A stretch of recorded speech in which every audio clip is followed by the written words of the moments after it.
हरियाणा के विधानसभा चुनाव की गूंज 7 समंदर पार अमेरिका तक पहुंच गई है और अमेरिका, कनाडा, यूके, ऑस्ट्रेलिया से भी जो हरियाणवी हैं जो वहां बसे हुए हैं वो भी हरियाणा में विधानसभा चुनाव में अलग अलग नेताओं के प्रचार में पहुंच गए हैं।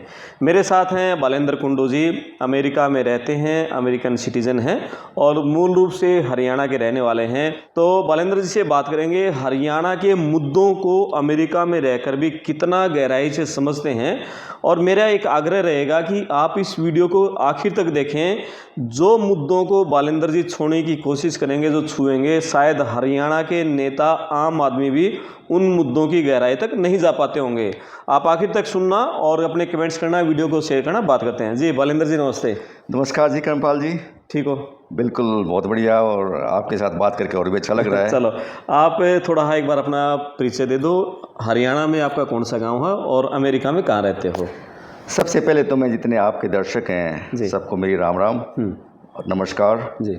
मेरा गांव टिटोली है, रोहतक डिस्ट्रिक्ट में पड़ता है और मैं ओरिजिनली न्यू जर्सी में, न्यूयॉर्क में रहता हूँ और लगभग 35 साल पहले मैं अमेरिका चला गया था और तब से मैं अमेरिका में ही हूँ। लेकिन हरियाणा की मिट्टी से मेरा विशेष लगाव है और लगाव रहा है जी। जब आप गए तब कितनी उम्र थी आपकी यहाँ से?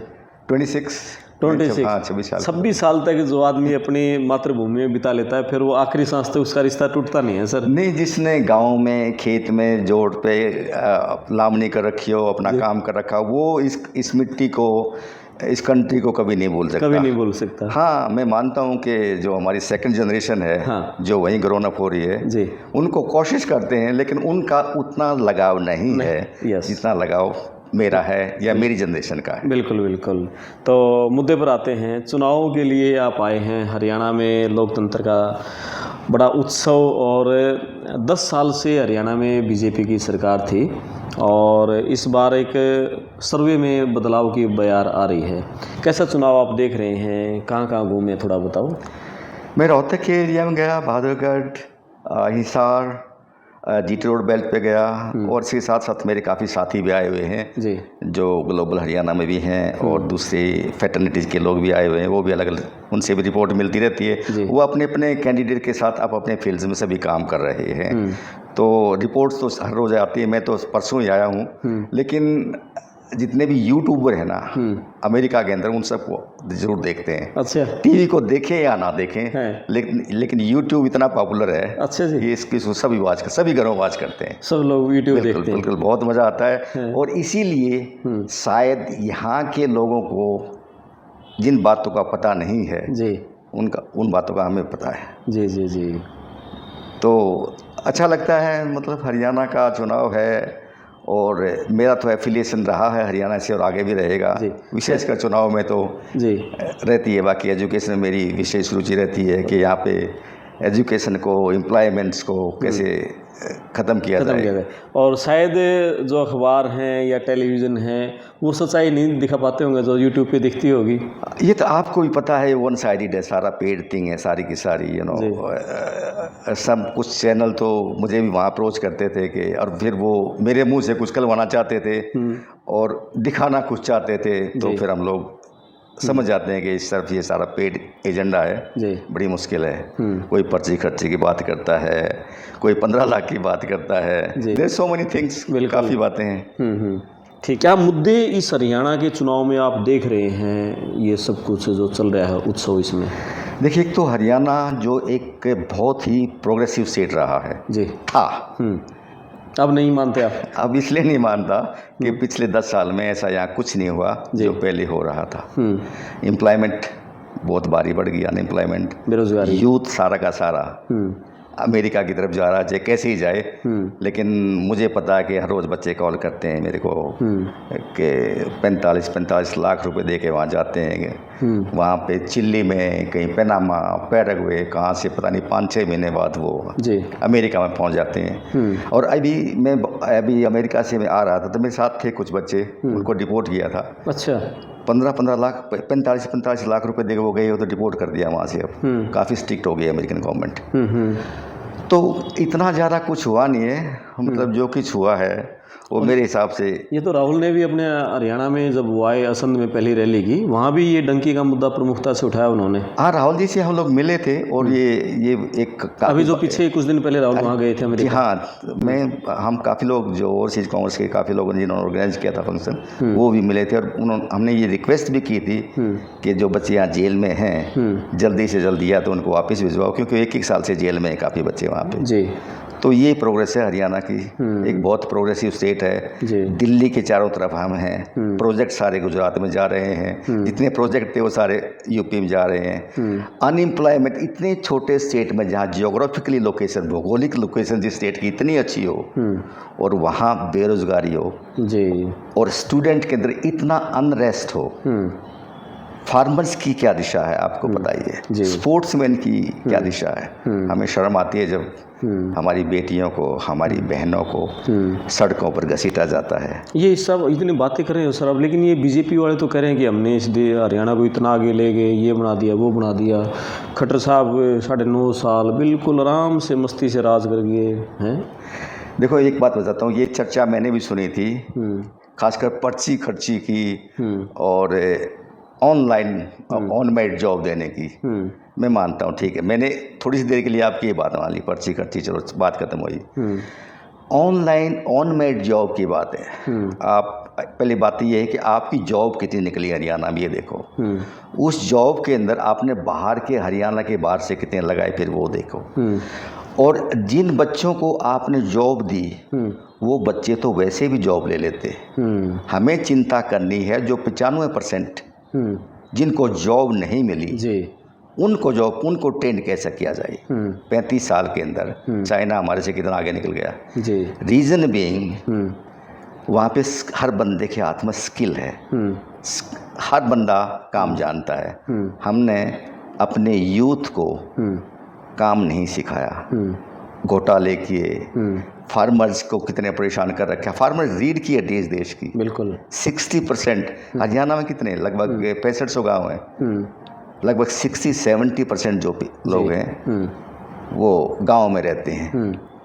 और इस सरकार के जो हेड थे या हैं या थे जो भी हैं, वो इस प्रांत की मिट्टी से नहीं जुड़े हुए थे। हम 35-40 साल से बाहर हैं, लेकिन आज भी हमारे अंदर हरियाणा है, हरियाणवी है, हम इस मिट्टी से जुड़े हुए हैं। बिल्कुल, ये आपने सही कहा और मैं समझ रहा हूँ कि आप बेसिक से खट्टर साहब का नाम नहीं ले रहे हो, लेकिन नहीं ये बात आप मेरे मुंह में नहीं डाल सकते हो। मैं नहीं डाल सकता, लेकिन पूरा हरियाणा ही कहता है कि कभी खट्टर साहब का लगा नहीं कि वो हरियाणा की चिंता उनको है। Attitude, yes attitude. मैंने भी इनका प्रोग्राम करवाया है, ऐसी बात नहीं, मैंने भी, क्योंकि हमारे पास जो भी जाता है हम उनका वेलकम करते हैं। मैंने भी प्रोग्राम करवाया से 10 साल पहले इनका अमेरिका के अंदर, लेकिन मुझे तो पहचानते तक नहीं, और पहचाने भी कैसे, मेरे नाम के पीछे कुंडू है। ये ऐसी बातें हैं, कास्ट पॉलिटिक्स तो बहुत ज़्यादा हुई, ऐसी बातें नहीं, डेफिनेटली ऐसी बातें हैं जो हर्ट करती हैं, जबकि हमारे अंदर बिल्कुल जातिवाद नहीं है जी। हम सब जितनी भी कम्युनिटी के जितने भी हमारे भाई हैं, गांव में से भाईचारा था, सब इकट्ठे रहते थे, सब इकट्ठे काम करते थे। अभी ऐसी मतलब ऐसा देखा जाता है कि जाट है या दूसरी कम्युनिटी है, ब्राह्मण हमारे दूसरे भाई हैं या दलित दूसरे भाई हैं, तो हमारे सारे भाई हैं, वो हम सारे इकट्ठे रहते हैं इस समाज के अंदर। तो ऐसा डिस्क्रिमिनेशन हमने तो कभी सोचा भी नहीं था जी। जो लोग यहाँ से पहले पाकिस्तान से कुछ लोग यहाँ पे आए, हमने तो अपने हाथों हाथ लिया, उनको सब कुछ दिया बिल्कुल, और आज भी हम उनसे प्यार करते हैं। लेकिन हमसे क्यों प्यार नहीं करते, हमसे ऐसी क्या नफरत है कि हमने ऐसी क्या गलती की है कि हम अमेरिका में रह के भी, कनाडा में रह के भी, ऑस्ट्रेलिया में रह के भी आज भी हमारे अंदर हरियाणा है। हम हरियाणा की मिट्टी को प्यार करते हैं, हरियाणा के लोगों को प्यार करते हैं। जब भी कुछ कभी भी कुछ होता है तो हम यहाँ आते हैं। और एजुकेशन की जो बात, आप लोगों ने थोड़ी प्रोग्रेस ज़्यादा कर ली, अमेरिका तक पहुंच गए, इसीलिए तो नहीं है। नहीं ऐसी प्रोग्रेस तो ऐसी बात नहीं, हमारा एक्सपोजर है, इसीलिए तो जेलसी होगी ये बात आप कह सकते हैं जी। मतलब स्मार्ट सिटी। हाँ, कुछ मुद्दे पर बात करेंगे, एक मुद्दा लेते हैं। जैसे 15 लाख रुपए का एक मुद्दा हुआ था सबसे पहले चुनाव, मतलब 15 लाख का हुआ। हाँ, क्या मिला बाद में, क्या कि वो तो एक जुमला था। उसके बाद क्या हुआ, डीमोनेटाइजेशन करवाया, उसका क्या हुआ? देश होल में चला गया, गड्ढे में चला गया। क्या उसको आप, राहुल ने तो हमेशा से उसको सवाल उठाया कि उसने देश में बेरोजगारी सबसे ज़्यादा उसी कारण बढ़ी। नहीं, बिल्कुल। आप ये बताओ ना, गांव के अंदर एक महिला, मैं बिल्कुल गांव का एग्जांपल देता हूँ, 10-10, 20-20 रुपए इकट्ठे करती थी, उसने अपने रखे हुए थे बेटी को दे दी, दामाद को दे दिया, उनके सारे रुपए ले लिए और सारे रुपए बैंक में डाल दिए। बैंक का पैसा कहाँ गया वो आपको पता ही है, बैंक का पैसा कहाँ गया वो। आज बैंक के पास भी पैसा नहीं है और उन महिलाओं के पास भी पैसा नहीं है जो गांव में जिन्होंने अपने 10-10 रुपए इकट्ठे किए। क्या आपको लगता है सर उस नोटबंदी से कुछ फायदा हुआ होगा? नहीं, नोटबंदी से नुकसान हुआ देश को। तो ये कहा कि हम काला धन ये करेंगे वो करेंगे, वो साफ कितना आया? आपको कितना मिला? जी, आपको किसी को नहीं मिला। तो उसके बाद वो कोरोना आया जी। क्या किया कोरोना के अंदर?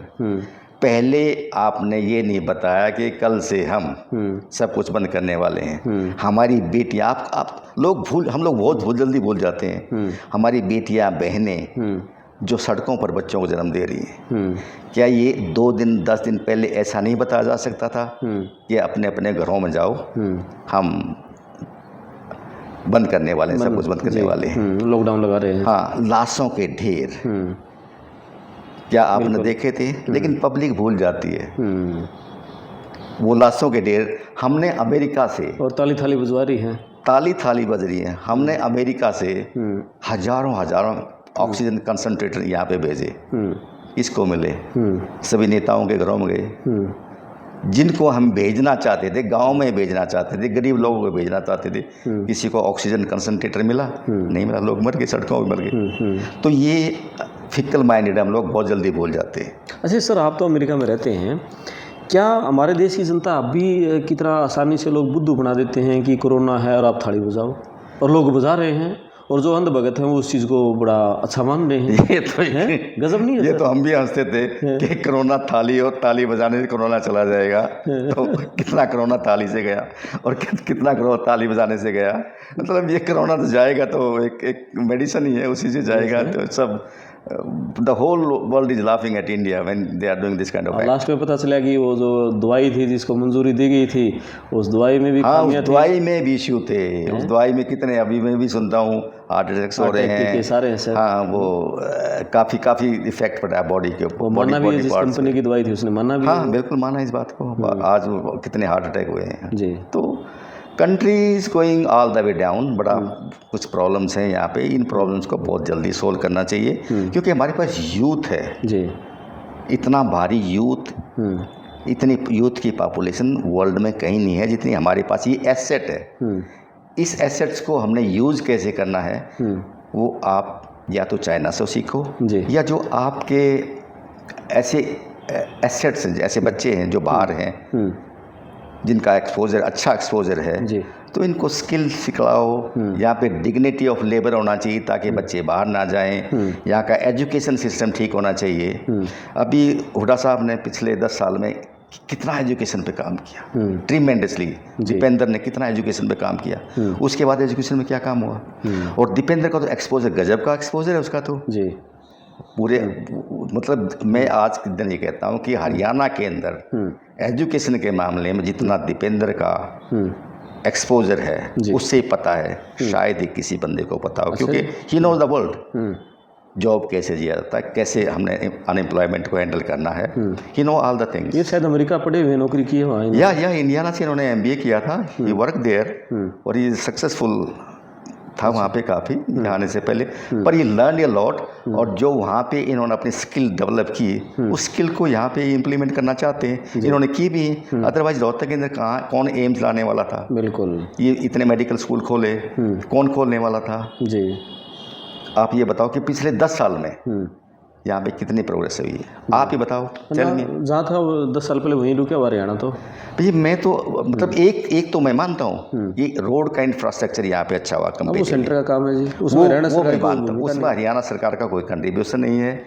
तो मैं सिर्फ ये बुराई ही नहीं करता कि भाई मतलब इनके पास है ही नहीं, स्किल नहीं ना, एक्सपोजर नहीं है। एक सर मुद्दा इन सरकार ने बड़ा उछाड़ा, स्मार्ट सिटी बनाएंगे, स्मार्ट विलेज बनाएंगे। आपके वहाँ तो बड़ी स्मार्ट सिटी, हम जब वीडियोस देखते हैं अमेरिका में, और ऐसा ही सपना दिखाया गया था, इतने सुंदर शहर बनाएंगे। आप देखते हो हरियाणा के सारे शहरों की हालत क्या है। रणपाल जी एक लाइन खींचते हैं, उस लाइन को मिटो देते हैं ताकि लोग बोल जाएं, उसके साथ दूसरी लंबी लाइन खींच देते हैं, उसके बाद तीसरी लंबी line, smart city, smart village, ये वो, मतलब ऐसी ऐसी बातों में पूरे स्टेट को गुमराह किया इन्होंने। यानी एक मुद्दा लेके आना, 3-4 महीने उसके ऊपर राजनीति करनी, फिर अगला मुद्दा ले आना। अच्छा आप ये बताओ, मैं एक सिंपल बात पूछता हूँ, सरस्वती का पानी निकालेंगे जी हम, हाँ, उस पर 20-25 करोड़ रुपए खर्च कर दिए, बिल्कुल, कई करोड़ का बजट। ये पैसे आप अगर एजुकेशन पे खर्च करो तो कितना अच्छा रहे।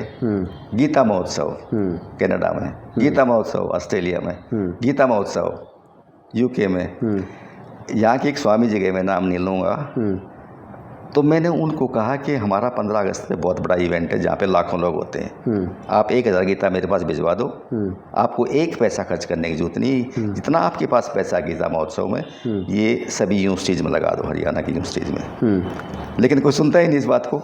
ये बातें हमारी उनको कड़वी लगती है, चुभ गई होगी ये बात, तो ये बातें उनको कड़वी लगती है। तो क्योंकि हमें बेसिकली हम प्रोग्रेस चाहते हैं स्टेट की, हमें क्या लेना है, और भाई हमारे पास सब कुछ साधन है जी, हम तो चाहते हैं कि हमारे जो अगली जनरेशन आए उसको एक साफ सुंदर अच्छा हरियाणा बने जी। तो ये विजन है, दीपेंद्र का विजन है, ये हुड्डा साहब का ये विजन है।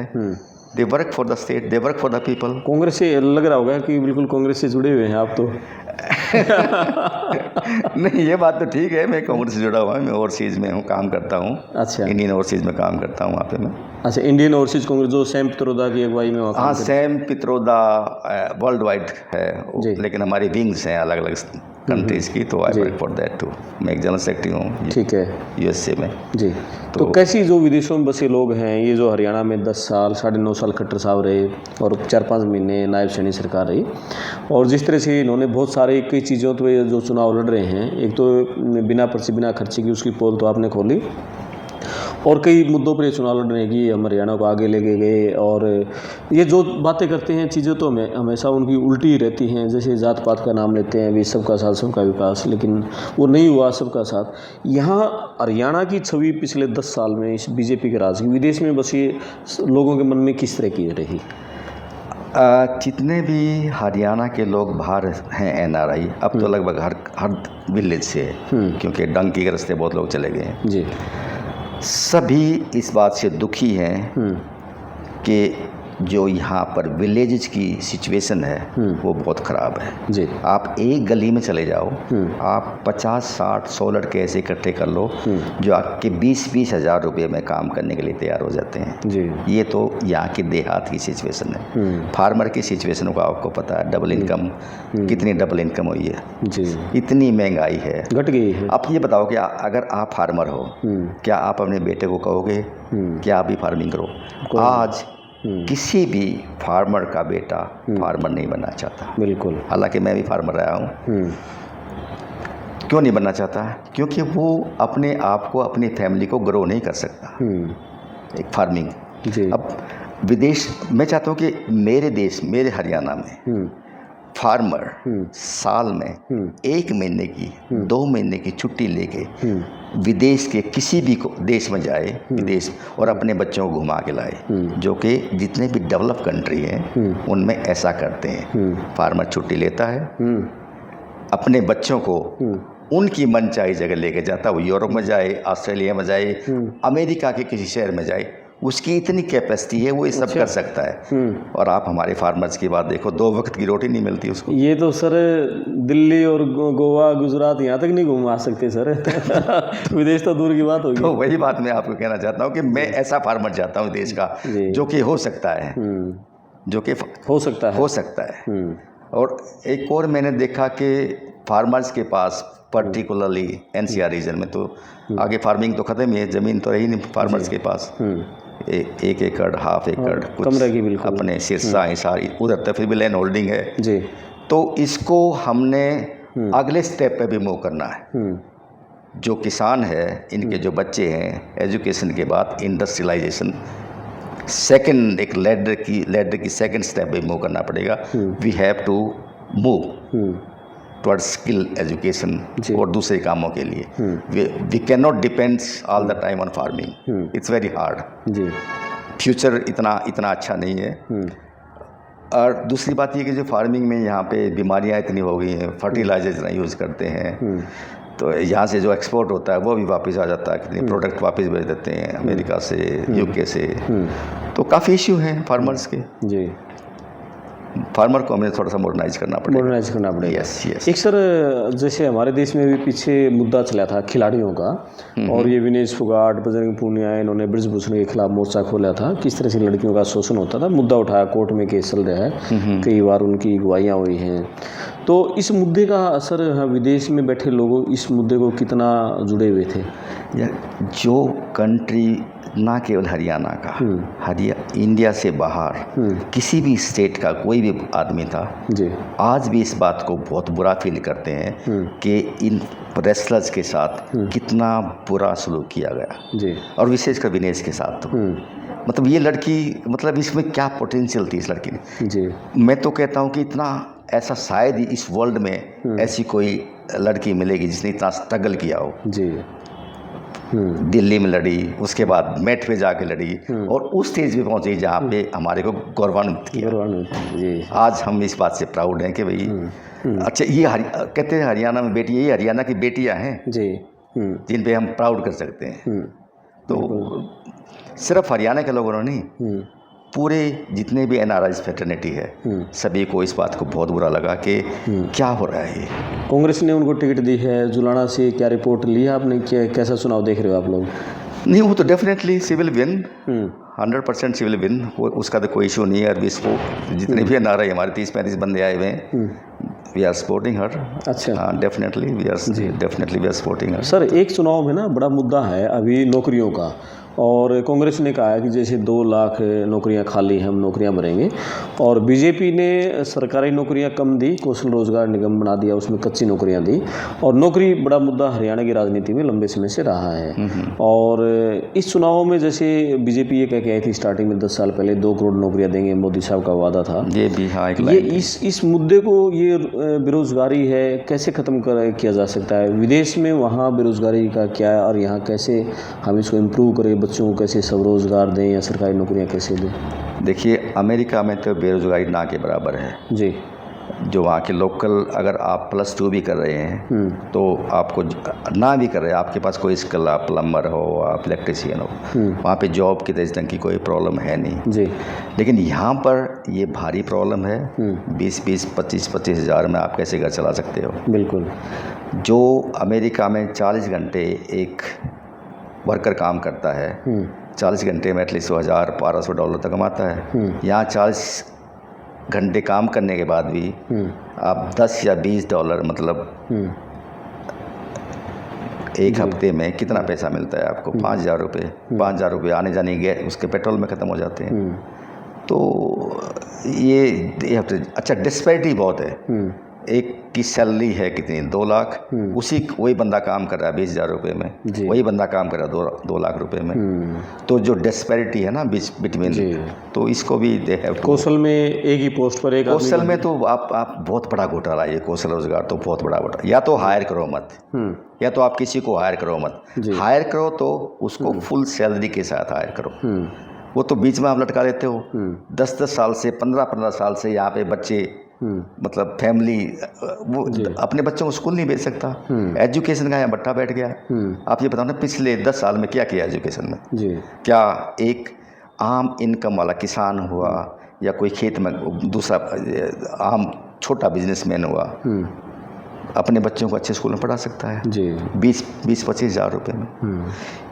यहाँ पे आज के दिन मैंने तो देखा कि हर बंदा दुखी है। छोटा जो बिजनेसमैन है, वो इन्होंने वो टैक्स का सिस्टम ऐसा किया कि हर महीने वो अकाउंटेंट के पास बैठे रहते हैं। छोटा बिजनेसमैन बहुत परेशान है, फार्मर परेशान, वर्कर परेशान। आप ये बताओ कि कौन खुश है जी?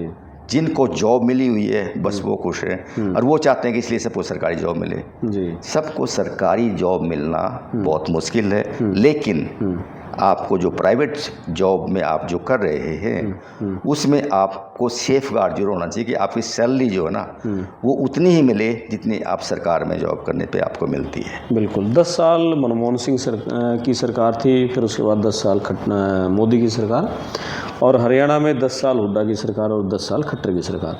किस तरह से इन दोनों की तुलना करोगे आप? देखिए, मनमोहन ने तो इस देश की जो है ना इकोनॉमी खोल दी थी। उससे पहले यहाँ पे एक्सपोर्ट इंपोर्ट ऐसा नहीं था जी। मतलब उसकी, मनमोहन सिंह की एक इकोनॉमिस्ट के नाम से वैल्यू थी पूरे वर्ल्ड के अंदर जी। इस इकोनॉमी को खोलने वाला जो आज काम हो रहा है ना, जितना भी चल रहा है, इस इकोनॉमी को खोलने वाला या तो राजीव गांधी था या मनमोहन सिंह थे। रीजन बीइंग, आईटी कौन लेके आया? राजीव गांधी। आईटी का पूरा सेक्टर, टेक्नोलॉजी कौन लेके आया? राजीव गांधी। अगर आज इस कंट्री के अंदर आईटी सेक्टर नहीं खुलता, जो कि बाहर विदेशों में बच्चे पढ़ रहे हैं या वहाँ पढ़कर जितना पैसा इस कंट्री में भेज रहे हैं, वर्ल्ड के किसी भी कंट्री में इतना बाहर से पैसा नहीं आता जी। पिछले साल में 120-130 बिलियन डॉलर्स जो कि वर्ल्ड के किसी कंट्री ने नहीं भेजा जी, इंडिया के अंदर वो पैसा आया है। ये बहुत बड़ी अमाउंट है, पूरे वर्ल्ड में किसी ने नहीं भेजा। इंडिया के अंदर 130 बिलियन डॉलर्स लोगों ने पैसे भेजे हैं। वो पैसा लगना चाहिए था, कहाँ लगना चाहिए था? एजुकेशन पे जी। क्योंकि हमारे लगभग 8 से 10 लाख बच्चे हर साल बाहर पढ़ने जाते हैं जी। ये ब्रेन ड्रेन है कंट्री का, भारी ब्रेन ड्रेन है। डॉक्टर जो है हम यहाँ बनाते हैं, सर्विस जो देता है विदेश में जाके देता है जी। पैसे सारे यहाँ पे उससे लगते हैं, रिसोर्सेज लगते हैं, लेकिन सर्विसेज वो बाहर जाके दे रहा है जी। ऐसे आईटी सेक्टर में यस, इससे ब्रेन गेन भी है क्योंकि गवर्नमेंट को बहुत भारी पैसा मिलता है, लेकिन लॉन्ग रन में जो अच्छे साइंटिस्ट हैं, अच्छे डॉक्टर्स हैं, वो सारे के साथ देश से बाहर चले जाते हैं। तो ये सरकार जो मेक इन इंडिया और ये स्किल्स की बात करती है, इसमें कितना दम लगता है फिर आपको? आप बता सकते हो इसमें क्या क्या हुआ पिछले? ये सिर्फ एजेंडा है, पब्लिक के सामने एक मतलब ये सब झूठ परोसा जा रहा है। ये स्किल डेवलपमेंट, ये पैसा वो पैसा, ये कर देंगे वो कर देंगे, सिर्फ ये बलूनीज हैं, लंबी लंबी बलूनीज हैं ये।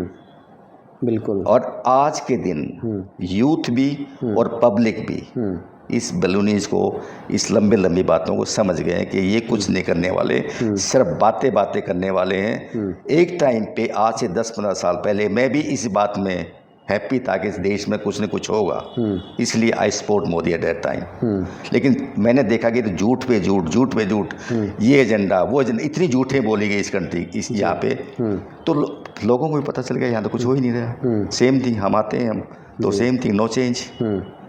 पैसा गया तो एक सर्टन, ये पैसा कुछ सर्टन हाथों में गया है। इस कंट्री के अंदर पैसा बहुत है। कि राहुल जो बात कर रहा है कि ये सही है कि कुछ लोगों के लिए काम कर रही है मोदी सरकार, बीजेपी की सरकार? वेल, वो उनका अपना परसेप्शन है, लेकिन समहाउ दिस इज़ फैक्ट। अच्छा। मनी, आम आदमी गरीब होता जा रहा है सोसाइटी के अंदर, और जो रिच हैं, जो पैसे हैं, वो मनी कंसंट्रेटेड होती जा रही है लगभग 1 या 2% लोगों के अंदर जी। जो पैसा पब्लिक के अंदर आना चाहिए था वो पैसा पब्लिक के अंदर नहीं आ रहा। पब्लिक उस पैसे की आएगा, उस पैसे को खर्च करेगी, इकोनॉमी डेवलप होगी, तो ये सारा का सारा स्टक है एट वन प्लेस जी। कपल ऑफ, मैं नाम नहीं लेना चाहता, वैसे तो अभी पीछे जब राहुल जी वहाँ पे थे तो उन्होंने कहा डरो मत, डरना नहीं है। ये उनका मेन एजेंडा था। बोली तो फिर मैं बोल रहा हूँ डरो मत। तो वो पार्लियामेंट में उन्होंने कहा कि डरो मत जी। तो आई होपफुली कि देश अच्छा जाए, हमारी भी इमेज बढ़े, हमारे पासपोर्ट की वैल्यू भी बढ़े जी। हमें भी अच्छा लगे। अच्छा, ये बात जो कही है कि एक्चुअल में ये कह रहे हैं कि मोदी के प्रधानमंत्री बनने के बाद विदेशों में भारत की साख बढ़ी है, अब भारत को लोग इज्जत देने लगे हैं, हमारे प्रधानमंत्री का सम्मान करते हैं। क्या किसी का वेलकम करने को सम्मान मानते हो, या एक्चुअल में कोई प्रधानमंत्री को तभी सफल माना जाएगा तब जो यदि विदेश से इन्वेस्ट लेके आएगा, तब उसको सक्सेस कैसे मानी जाएगी? ये इज्जत जो बढ़ी है हमारे कारण बढ़ी है जी, क्योंकि हम लोग वहाँ पे जाके काम करते हैं। जो हमारे जितने भी आईटी के साइंटिस्ट हैं उनके बगैर आज अमेरिका के माइक्रोसॉफ्ट वगैरह की विंडो नहीं खुलती। तो ये मेहनत जी, ये मेहनत सभी एनआरआईज की है। क्रेडिट कोई भी ले, जी, मेहनत सब हमारी है एनआरआईज की। नहीं, क्या किसी का वेलकम करने से एक पूरे देश की साख बढ़ती है क्या? वेलकम कौन करता है? बहुत सारे लोग ये कहते हैं कि हम साख तो तब बड़े मानेंगे जब प्रधानमंत्री विदेश से इन्वेस्टमेंट लेके आए। ये बताएं कि मैं कितना इन्वेस्टमेंट लेके आया, वहाँ तो जीरो है। इन्वेस्टमेंट लेके आए ना, दो प्लेन नहीं खरीदे 8,000 करोड़ के, 8,000 करोड़ के वो इन्वेस्टमेंट तो है जी। 2 प्लेन जो कि इतना मतलब एक गांव की यहाँ पे हालत देखो। एक्चुअली इन लोगों को पता नहीं कि ये धरातल नहीं देखते, ये लोग हवा में रहते हैं कि धरातल पे सिचुएशन क्या है, लोगों को कितनी गरीबी में लोग जूझ रहे हैं। अब यहाँ से आप दिल्ली चले जाओ, रास्ते में आपको कितनी झुग्गियाँ मिलेंगी, कितनी झोपड़ियाँ मिलेंगी, कैसे बच्चे ग्रो कर रहे हैं। तो इन बातों की तरफ कोई ध्यान नहीं देता। ध्यान देते हैं कि आप जैसे लोगों को एजेंडा, मीडिया, इंडिया में हमने ये कर दिया, हमने वो कर दिया, फलाना हो गया, ये होगा। लेकिन धरातल पे आप जाकर देखो, आप ज़मीनी हकीकत देखो यहाँ पे क्या हो रहा है। वहाँ भी चुनाव चल रहे हैं अमेरिका में भी, और कमला हैरिस डोनाल्ड ट्रंप के बीच में बड़ा कांटे मुकाबला, सर्वे में कभी कोई ऊपर कभी कोई नीचे। उस माहौल के बीच में आप हरियाणा में आए हैं यहाँ, और पूरी तरह से आप एक तरफ मतलब प्योरली ये चाह रहे हैं कि बिल्कुल बदलाव होना चाहिए, आंधी की तरह कांग्रेस आनी चाहिए।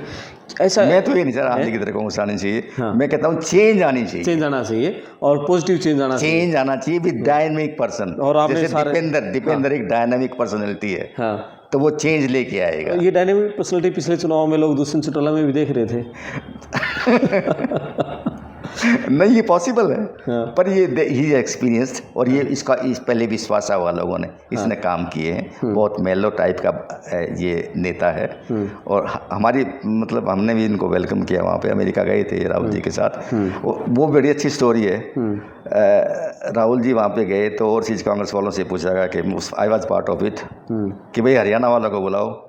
हमने कहा दीपेंद्र को बुलाओ, तो दीपेंद्र को बुलाया फिर हमने, और फिर हरियाणा वाले तो हैं ही, फिर तभी हरियाणा वाला है जो दीपेंद्र आया, नहीं तो बाहर भी जितने भी एनआरआई है ना हरियाणा के, वो दीपेंद्र के साथ हैं। पता नहीं क्या क्रिस्मेटिक लड़का है, ये डूइंग वंडरफुल जॉब। नहीं, मैं दुष्यंत चौटाला की एक बात कर रहा था। पिछले चुनाव में लोग दुष्यंत चौटाला के भी इसी तरह देख रहे थे, उसको कैसा नेता मानते हैं आप बाहर में बसे लोग?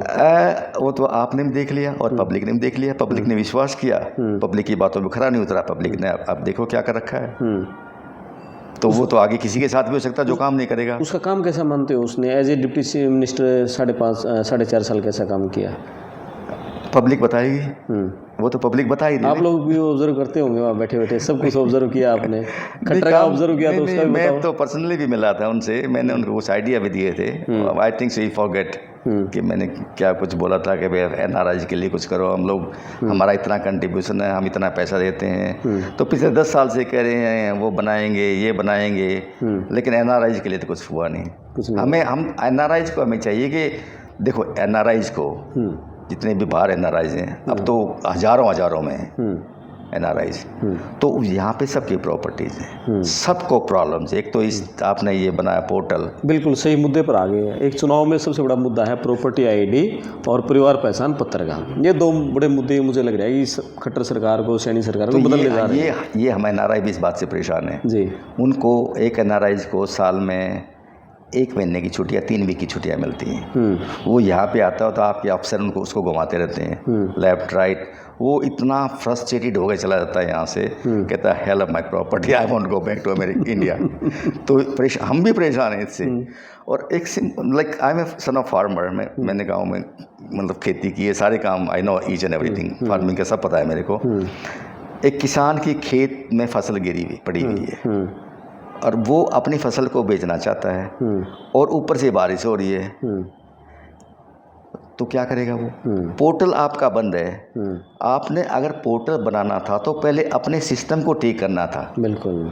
जब आपका सिस्टम काम नहीं कर रहा और उसकी फसल जो है खेत में भीग रही है, वो 6 महीने के बाद उसको जो पैसे आने थे ना, 6 मंथ में उसको पैसे आने थे, वो पैसे उसके ड्रेन हो गए हैं, तो वो अपने कैसे चलाएगा? तो ये पोर्टल मतलब किसी काम के नहीं है, क्योंकि ये सक्सेस नहीं है। काम के हो सकते हैं, मैं ये नकारता नहीं हूँ कि आगे जाके ये टेक्नोलॉजी आएगी, डेफिनेटली, लेकिन अभी हमारा कंट्री या हमारा system is not prepared for this things. तो इसलिए पोर्टल से सभी परेशान हैं, हम भी परेशान हैं, आप लोग भी परेशान हैं, पब्लिक भी परेशान है। तो और यही लोग सरकार मुझे लग रहा है कि बदलने जा रहे हैं। हाँ, मतलब दे शुड चेंज इट और they should improve it. Situation को इनको इम्प्रूव करना चाहिए कि भाई अब आप तहसील में जा रहे हो, आपने भी देखा होगा, आप जाके वहाँ बैठ गए जी, आपका पोर्टल काम नहीं कर रहा, बाहर बैठे हुए लोग, पब्लिक बाहर, हजारों लोग पैसे देने के लिए बैठे हुए सरकार को, वो लोग काम करवाने के लिए पैसे देते हैं, रजिस्ट्री करवाते हैं जी, आपका पोर्टल बंद है, वो बाहर बैठे। जब पोर्टल खुल गया भागते हैं सभी, उसके ऊपर हमने तो वर्ल्ड में ऐसी हालत कहीं नहीं देखी जी। It's happened with me. बहुत परेशानी है एक्चुअली। फील्ड में जब जाएंगे लोग सीएससी, किसी की प्रॉपर्टी, किसी के नाम, फार्मर्स परेशान, जमीन लेने वाला परेशान, जो रेवेन्यू जनरेट होना हरियाणा गवर्नमेंट को, वो रेवेन्यू जनरेट ही नहीं हो रहा। बिल्कुल। पब्लिक, आप तो पैसा दे रहे हो ना, रेवेन्यू टैक्सेस दे रहे हो। मुश्किलें ज़्यादा बढ़ा दी हैं सरकार ने। हाँ, पोर्टल ने तो ऐसा काम किया कि भाई उनको पता ही नहीं, चंडीगढ़ में जो बैठे वो जुड़े हुए नहीं खेती से। लोग ये कहते हैं अब तो सारा दिन भैया हम कागजों में उलझे रहते हैं, बस नहीं, वो लोग काम ही नहीं कुछ। वो लोग खेती किसानी से या इस सिस्टम से नहीं जुड़े हुए, सैलरीड पीपल हैं, they don't know the situation at ground level, what's happening there. उनको सैलरी मिलती है, आइडियाज जनरेट करते हैं, आइडियाज हवा में आइडिया जनरेट करते हैं। अब उनको खेत में पता नहीं, खेत में क्या हो रहा है, किसान के साथ क्या हो रहा है, गरीब के साथ क्या हो रहा है, छोटे बिजनेसमैन के साथ क्या हो रहा है। और ये आरोप भी लोग सही लगाते हैं कि 10 साल नौकरशाही ने हरियाणा में राज किया। Well you can say, but देखिए नौकरशाही ऐसे तो बनती नहीं है। They are smart people. जो एक IAS IPS या जो भी बनता है, they are very smart brain. उस ब्रेन को आप यूज कैसे करते हो वो आपको आना चाहिए। वो दीपेंद्र जी को भी आता है और हुड्डा साहब को भी आता है। इस ब्रेन को कैसे यूज किया जाए। नहीं, इस ब्रेन को यूज करना है ना। बिल्कुल, डेफिनेटली इस ब्रेन को यूज करना। चलो एक ये और बताओ कुंडू साहब कि ये जो चुनाव में जो वादे किए जा रहे हैं ना कि भाई हम आपको 500 रुपये में सिलेंडर देंगे और ये 2000 रुपये जैसे महिलाओं को दिए जाएंगे, जो ये घोषणाएं हैं 300 यूनिट तक बिजली फ्री होगी, और दिल्ली में भी इस तरह के वादे बहुत सारे हुए हैं। इनको जो ये फ्री वाली चीज़ें हैं, इनको आप कैसा मानते हो? देखिए, फ्री वाली बात मैं आपको बताता हूँ। जब मैं भी गांव में था तो जो गांव में कूड़ा उठाने के लिए आते थे, जबकि हम अपना कूड़ा खुद उठाते हैं अमेरिका में जी, तो उसको हम दूर से रोटी देते थे। ये लोग दबाए हुए लोग हैं, दलित हैं, इनको हमने ऊपर उठाया नहीं कभी भी। इनका कुआं हमने अलग रखा, इनको मंदिरों में नहीं जाने दिया। इनके लिए आज हमारी ये रिस्पॉन्सिबिलिटी है कि इनके लिए हम कुछ करें। करने का मतलब ये है कि आपके पास ज़मीन है गाँव में, तो आपने अगर 100 गज के इनको प्लाट दे दी, वो फ्री नहीं है। फ्री का मतलब नहीं है वो इन लोगों को समाज में दबा के रखा गया है। इन लोगों के लिए हमारी रिस्पॉन्सिबिलिटी बनती है, सरकार की ये रिस्पॉन्सिबिलिटी बनती है कि इन लोगों को कुछ न कुछ दें, कुछ न करे। एक सिस्टम इसके लिए एक बनाए। बिल्कुल, बहुत गंभीर बात है, वो बहुत ज़रूरी है। मतलब आप देखो ना कि आप भी गांव से हो, मैं भी गांव से हूँ। मैंने शायद आपसे ज़्यादा देखा हुआ है। हम अपनी चारपाई पे नहीं बैठने देते थे। नहीं। और एक बात मैं आपको और बताना चाहता हूँ अपने एरिया की। अपने एरिया में यहाँ भी आर्य समाज का बहुत प्रचार रहा। और सबसे पहले जो दीपेंद्र के जो दादाजी थे, चौधरी मातूराम, आज से पता नहीं कितने 100 साल पहले उन्होंने दलित के घर जाके खाना खाया था। उस टाइम के अंदर ये बातें सोचने की हैं कि हम दलितों के प्रति उस टाइम में इस परिवार की क्या फीलिंग थी और आज क्या फीलिंग है। तो ये फ्री बी वाला बात नहीं है, जी। ये एक वीकर सेक्शन है सोसाइटी का, उसको ऊपर उठाना, उसको हमने ऊपर कैसे उठाया जाए, बिल्कुल ये है, ये फ्री बीज की बात थी। ये फ्री बीज जिसको ज़रूरत है उसको दे देने में कोई नुकसान नहीं। तो बीजेपी विरोध करती है इनका, विटामिन सोच आ रही है कि वो ना उठे। देखिए रेवेन्यू जनरेट किया, पहले तो रेवेन्यू जनरेट कैसे किया जाए ये आपकी, अब ये तो आपने अपना बजट बनाना पड़ेगा। हरियाणा एक ऐसा स्टेट है जहाँ पे आप कितना ही रेवेन्यू जनरेट कर सकते हो, आपके यहाँ इन्वेस्टमेंट बहुत भारी आ सकती जी। है। हम लोग जितने भी NRIs हैं भाई एक बजट एक ब्रिज बना सकते हैं, इतनी इन्वेस्टमेंट यहाँ पे आ सकती है। हमारी लैंड सोना उगलने वाली लैंड है, जी। प्राइसलेस लैंड है। गुड़गांव ये NCR रीजन में हमारी लैंड प्राइसलेस है, तो इसको कन्वर्ट कर सकते हैं इंडस्ट्रियलाइजेशंस में, तो डेवलपमेंट यहाँ बहुत भारी हो सकती है जी। एजुकेशन में भी हो सकती है, अनएम्प्लॉयमेंट को दूर भी किया जा सकता है, गरीबी को भी दूर किया जा सकता है। So there is so many things to do here. और चुनाव में कुल साहब एक कास्ट का और धर्म का फैक्टर बड़ा काम करता है। एक तो राम रहीम, संत रामपाल दोनों जेल में हैं, उनके शिष्यों को लोग ये सोचते हैं कि हर नेता अपने अपने इलाके में इनके सपोर्टर मेरे को समर्थन कर दे। हर पार्टियां चाहती हैं। 2014 में बीजेपी ने लिया सिरसा डेरे का समर्थन। एक जाति का मुद्दा, जाति के आधार पर टिकटें मिलती हैं, जाति के आधार पर लोग वोट भी डालते हैं। ये दोनों मुद्दे हरियाणा की राजनीति में, इंडिया की राजनीति में आपको क्या लगता है कितना पीछे लेके जा रहे हैं और लोगों को कैसे वोट देना चाहिए? मैं आपको दूसरे एंगल से एक बात बताता हूँ। हमने गरीबों को और गरीब बनाया, इनको धार्मिक रूप से अपने से दूर रखा, मंदिरों में नहीं जाने दिया। इन लोगों ने इसका फ़ायदा उठाया, इन्होंने इनके लिए दरबार खोल दिए।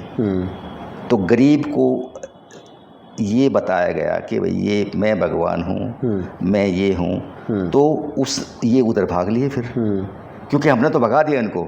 जब हम अपने कुएं पर नहीं चढ़ने देते, हम अपने मंदिर में नहीं जाने देते, तो इनको वो इजी रास्ता मिला। उन्होंने स्मार्ट ब्रेन से काम किया। राम रहीम ने भी क्या था, रामपाल ने भी, इन्होंने ये स्मार्ट काम किया कि यार ये तो गोल्ड माइन है हमारे लिए, तो इन्होंने इनको ग्रैब कर लिया और ये इनका ब्रेन वॉश किया।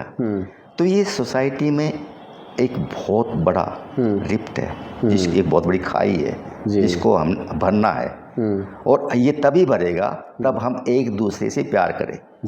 एक इंसान दूसरे इंसान को इंसान समझ के प्यार करे, ना कि उसको दूसरी जाति, दूसरे समाज समझ के प्यार करे।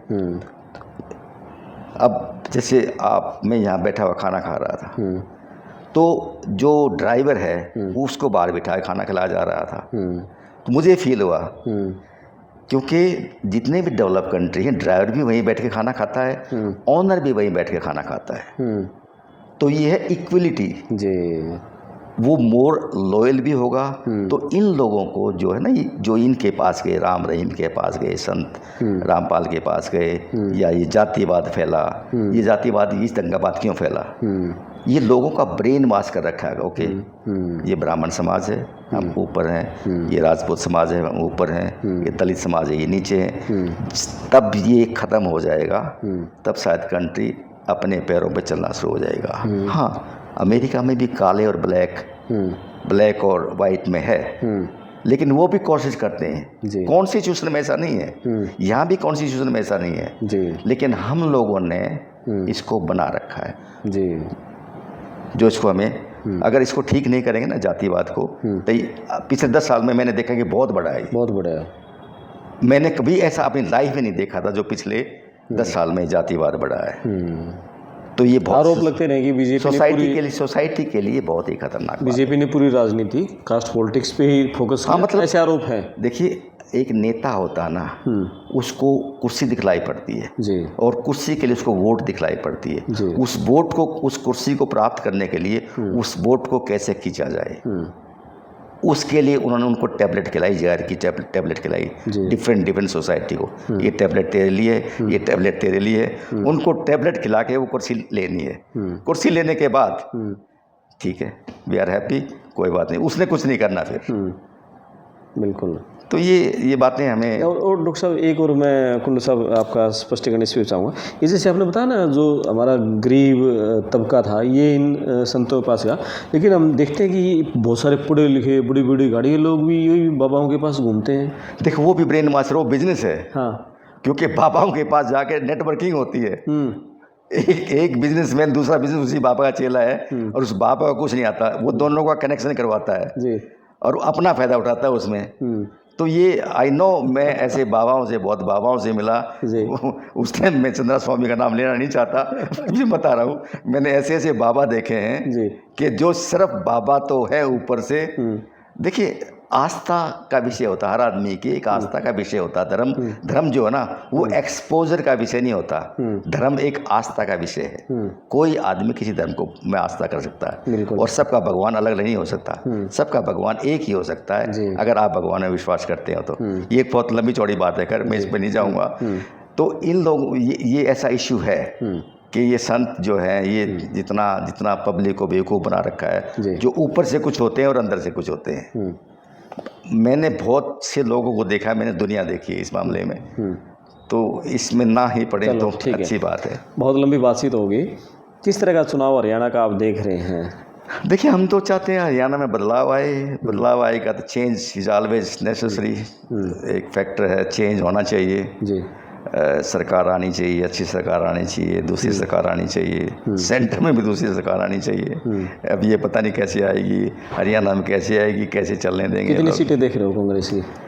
आप बताइए, आप तो हर कॉन्स्टिट्यूंसी में जाते हैं, मैं तो अमेरिका में रहता हूँ, मैं तो अभी कल परसों तो आया हूँ। तो आने के बाद भी आपने सारा हिसाब किताब ले लिया होगा। फैक्ट तो यही है कि लोगों का इंक्लाइन है कांग्रेस की तरफ। तो I don't know exactly how many seats going to be, but ये तो बीजेपी वाले भी मेरे दोस्त मानते हैं कांग्रेस का एज है।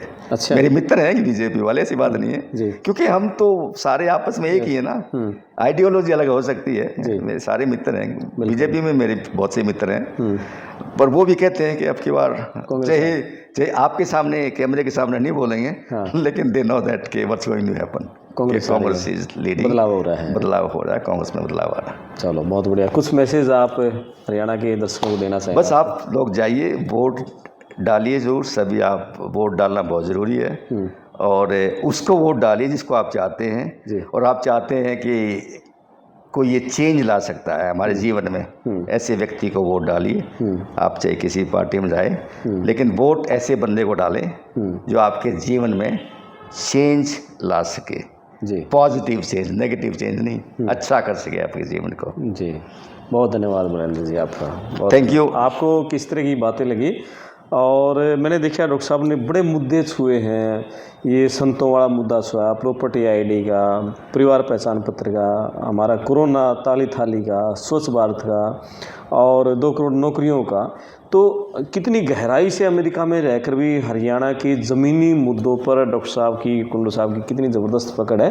आप अपने कमेंट्स करना और बताना कि इस बार हरियाणा में किसकी सरकार आने जा रही है, कौन हरियाणा का 10-15 दिन बाद मुख्यमंत्री होगा। मैं आपका दोस्त कलमपाल, धन्यवाद सर। नमस्कार, धन्यवाद, थैंक यू, नमस्कार। बहुत बढ़िया। लोग कहोगे अमेरिका में रहता है कौन, ये दूर रहो, इतनी जानकारी ले रहे। ये बातें यहाँ के कलमपाल, ये बातें यहाँ का बंदा नहीं बता सकता है। बिल्कुल।